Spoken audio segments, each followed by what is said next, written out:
आज का आजाद सिपाही अखबार आपने पढ़ा क्या? पढ़ते रहिए अपना लोकप्रिय दैनिक अखबार आजाद सिपाही। नमस्कार, आजाद सिपाही के प्राइम बुलेटिन में आपका स्वागत है। मैं हूं राहुल सिंह। आज की प्राइम की प्रमुख खबर कुछ इस प्रकार है। झामुमो सुप्रीमो शिबू सोरेन की कोरोना जांच रिपोर्ट नेगेटिव। मेदांता गुरुग्राम में भर्ती शिबू सोरेन को रविवार को छुट्टी दे दी गई। दूसरी खबर, अब बार खोलने की उठी मांग, सीएम और मंत्री को लिखा पत्र। तीसरी खबर, लालू के पास कोरियर के जरिए पहुंचा 3000 से ज्यादा बायोडाटा। चौथी खबर, साहिबगंज से जुड़ा शिकारीपाड़ा एसबीआई के 96 लाख के घोटाले का तार। आइए अब सुनते हैं खबर विस्तार से।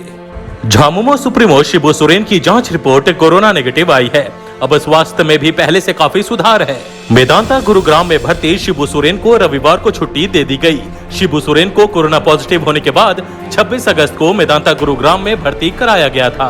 बताते चलें कि कोरोना संक्रमित पाए जाने के बाद 76 साल के गुरुजी को मेदांता रांची में भर्ती कराया गया। यहां से उन्हें मेदांता गुरुग्राम में भर्ती करने के लिए 25 अगस्त को रांची से वाया बोकारो होते हुए दिल्ली राजधानी एक्सप्रेस से ले जाया गया। उनके लिए ट्रेन में विशेष कोच लगाया गया था।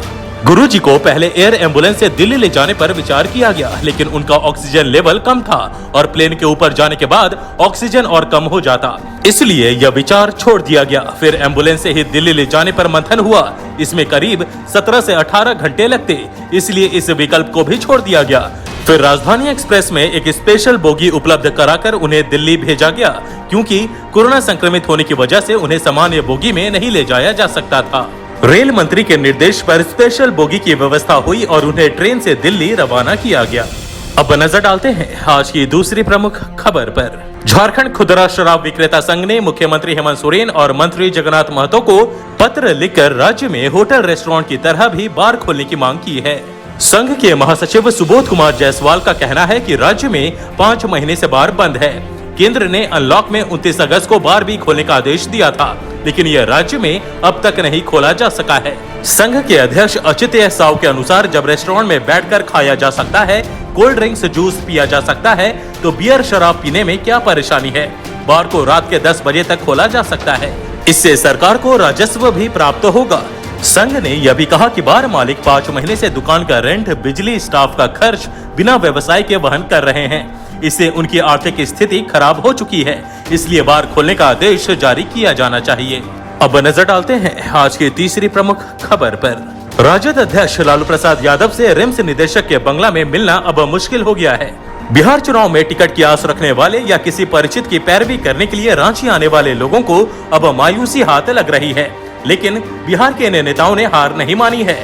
लालू तक अपनी बात पहुंचाकर ही दम ले रहे हैं। रिम्स निदेशक आवास की सुरक्षा में जब से जिला प्रशासन ने 3 दंडाधिकारी नियुक्त किए हैं, बिहार से आने वाले राजद नेताओं का अंदर जा पाना संभव नहीं हो रहा। इसलिए इन्होंने राजद सुप्रीमो लालू प्रसाद यादव तक अपनी बात पहुंचाने का एक नया रास्ता खोज लिया है। भारतीय डाक विभाग या कुरियर वाले इनके संदेश वाहक बन गए हैं। जी हाँ, अब लालू से मिलने की इच्छा लेकर आने वाले लोग मुलाकात नहीं कर पाने की स्थिति में अपना संदेश स्पीड पोस्ट से या कुरियर से राजद सुप्रीमो को भेज रहे हैं। कहा जा रहा है कि अब तक लालू प्रसाद के पास 3000 से अधिक बायोडाटा पहुंच चुका है। बिहार चुनाव से संबंधित चिट्ठियां सीधे रिम्स के निदेशक बंगला पहुंच रही है। पहले यहाँ नेताओं की भीड़ लगती थी और लालू से मिलकर वे लोग अपनी बात रखते थे। बिहार से आने वाले लालू प्रसाद की पार्टी के नेताओं की अब उनसे मुलाकात नहीं हो पा रही है। बावजूद इसके बड़ी संख्या में राजद नेता जो बिहार से आ रहे हैं, रिम्स परिसर में घूमते नजर आ रहे हैं। उनके हाथ में बायोडाटा होता है। लालू से सीधे नहीं मिलने की स्थिति में वह अपना बायोडाटा कुरियर के जरिए पहुंचा रहे हैं। अब नजर डालते हैं आज की चौथी प्रमुख खबर पर। दुमका जिले के भारतीय स्टेट बैंक की शिकारीपाड़ा शाखा में 96 लाख के घोटाले का तार साहिबगंज से जुड़ा है। इस मामले में फरार शाखा प्रबंधक मनोज कुमार ने साहिबगंज के प्रेम नगर मोहल्ले में घर बनाया है। रविवार सुबह मोहल्ले के लोगों ने बताया कि ब्रांच मैनेजर कई वर्षों से घर बनाकर यहाँ रहते हैं। इधर इस मकान में रहने वाले लोगों ने बताया कि प्रेम नगर में रहने के लिए शाखा प्रबंधक मनोज कुमार ने जमीन दिलवाई थी। उस समय वह साहिबगंज के कलिंगा इंटरनेशनल एसबीआई शाखा में ब्रांच मैनेजर थे। हालांकि कुछ दिनों बाद उनका ट्रांसफर दुमका में हो गया और वे चले गए। यह घर उनका नहीं है। साहिबगंज में जब तक रहते थे तब तक यहाँ पर पेइंग गेस्ट की तरह रहते थे। घर में रहने वाले सूरज कुमार ने बताया कि वह 2015 से 2017 तक उनके घर में रहते थे। शिकारी पाड़ा जाने के बाद महीने में 1-2 बार मोबाइल पर बात करते हैं। घर वाले बोले कि यहाँ से जाने के बाद मनोज कुमार ने संपर्क तोड़ दिया था। फिलहाल बैंक मैनेजर के बारे में उन लोगों को कोई जानकारी नहीं है। पहले वह साहिबगंज के महाजन पट्टी में रहते थे, उसके बाद 2 साल तक उनके साथ रहे और यहाँ से जाने के बाद उन्होंने यहाँ से संपर्क तोड़ लिया। शाखा प्रबंधक मनोज कुमार का घर साहिबगंज गोविंदपुर मुख्य सड़क के अंदर गली में बना है। प्रेमनगर मोहल्ले में बना घर नया है जिसमें लोग रहते हैं। घर में रह रहे सूरज कुमार ने बताया कि वे लोग भी जानना चाहते हैं कि ब्रांच मैनेजर मनोज कुमार कहां हैं। उन्होंने कहा कि अगर बैंक मैनेजर उनसे संपर्क करते हैं या यहां आते हैं तो इस संबंध में जानकारी देंगे। अब अंत में एक मुख्य खबर। जिला कांग्रेस कमेटी के अध्यक्ष सह झारखंड इंटक के उपाध्यक्ष ब्रजेंद्र प्रसाद सिंह ने कहा कि भोली कभी न उजड़ा है और न कभी उजड़ने दिया जाएगा और जो जहां है वह वही रहेंगे। एशिया का सबसे बड़ा ऐतिहासिक क्वार्टरों की संख्या वाली भोली का उद्घाटन बाबू जगजीवन राम ने की थी। कांग्रेस पार्टी हमेशा जनहित के कल्याणकारी कार्यों के लिए हमेशा तत्पर रही है, पर सर्वे का हवाला देकर भोली में डर का माहौल तैयार करने वाली भाजपा के कुछ नेता सर्वे के नाम पर घड़ियालू आंसू बहा रहे हैं।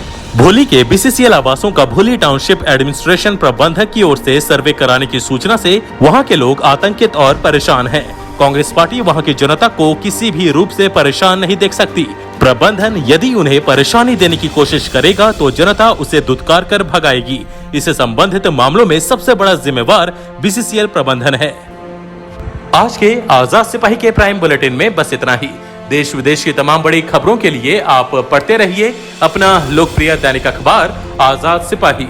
और हाँ, आप हमारे इस YouTube चैनल को जरूर सब्सक्राइब करें। धन्यवाद।